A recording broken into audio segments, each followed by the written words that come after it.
16th दशकं दक्षो विरिञ्चतनयोत मनोस्तनूजां लब्ध्वा प्रसूतिम् इह षोडश चापकल्याः धर्मे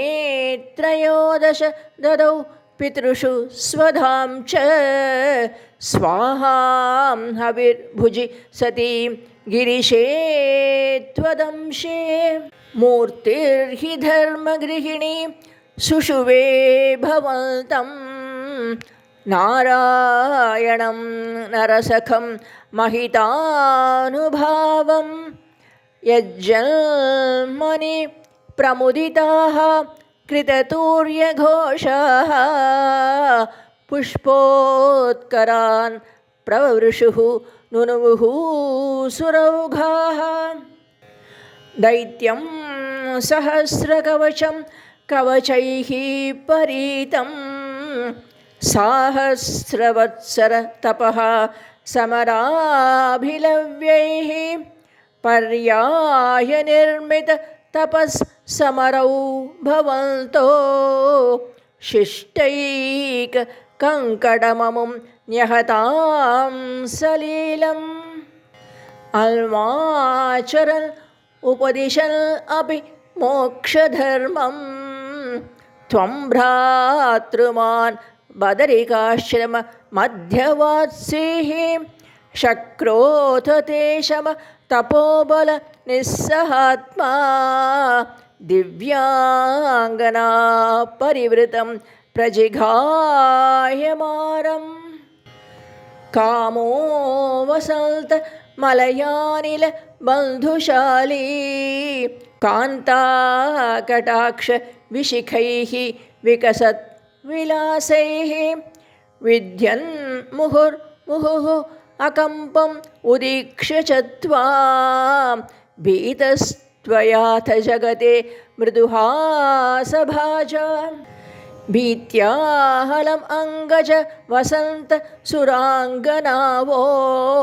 मन्मानसं तु इह जुषध्वम् इति ब्रुवाणः त्वं विस्मयेन परितः सुवताम् अथैषां प्रादर्शयः स्वपरिचारक कातराक्षीः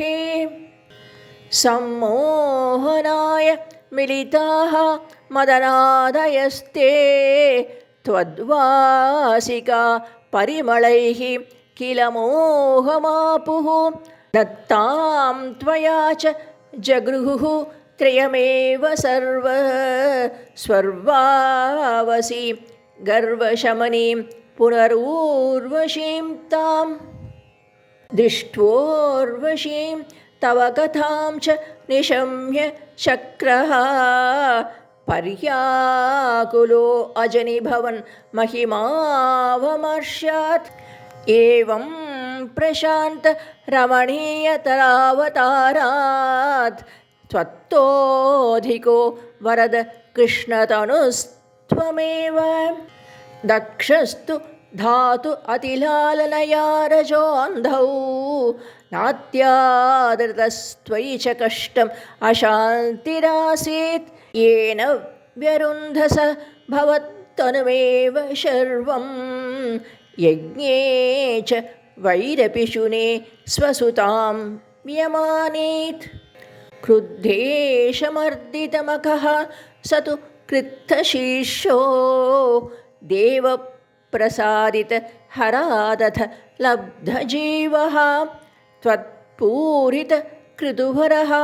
पुनरापशान्तिं सत्वं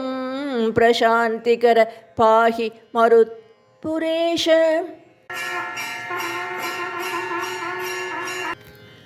17th दशकम् उत्तानपादनृपतेः मनुनन्दनस्य जाया बभूव सुरुचिः नितरामभीष्टा अन्या सुनीतिः इति भर्तुः अनादृता सा त्वामेव नित्यम् अगतिः शरणं गताभूत् अङ्के पितुः सुरुचि पुत्रकम् उत्तमं तं दृष्ट्वा ध्रुवः किल सुनीति सुतोऽधिरोक्ष्य आचिक्षिपे किल शिशुः सुतरां सुरुच्या दुःसन्त्यजा खलु भवद्विमुखैरसूया त्वन्मोहितो पितरि पश्यति दारवश्ये दूरं दुरुक्तिनिहतः स गतो निजाम्बां सापि स्वकर्मगति सन्तरणाय पुंसां त्वत्पादमेव शरणं शिशवे शशंस आकर्ण्य सोऽपि भवदर्चन निश्चितात्मा मानी निरेत्य नगरात् किल पञ्चवर्षः सन्दृष्ट नारद निवेदित मन्त्रमार्गः त्वाम् आरराध तपसा मधुकाननान्ते ताते विषण्णहृदये नगरीं गतेन श्रीनारदेन परिसान्त्वित चित्तवृत्तौ बालस्त्वदर्पितमनाः क्रमवर्धितेन निन्ये कठोरतपसा किल पञ्चमासान् तावत् तपोबलनिरुच्छ्वसिते दिगन्ते देवार्थितः त्वम् उदयत् करुणार्द्रचेताः त्वद्रूप छिद्रस निलीन मते पुरस्तात् आविर्बभूविथ विभो गरुडाधिरूढः त्वद्दर्शन प्रमदभार तरङ्गितं तं दृग्भ्यां निमग्नम् इव रूप रसायने ते तुष्टूषमाणम् अवगम्य कपोलदेशे संस्पृष्टवान् असि धरेण तथादरेण तावत् विबोधविमलं प्रणुवन्तमेनम् आभाषथास्त्वम् अवगम्य तदीयभावं राज्यं चिरं समनुभूय भजस्व भूयः सर्वोत्तरं ध्रुवपदं विनिवृत्तिहीनम् इत्यूचिषि त्वयि गते नृपनन्दनोऽसौ आनन्दिताखिल जनो नगरीम् उपेतः रेमे चिरं भवदनुग्रह पूर्णकामः ताते गते च वनमादृत राज्यभारः यक्षेण देवनिहते पुनरुत्तमे अस्मिन् यक्षैः सयुद्ध निरतो विरतो मनुक्त्या शान्त्या प्रसन्न हृदयान् धनदादुपेतात् त्वद्भक्तिमेव सुदृढाम् अवृणोन्महात्मा अन्ते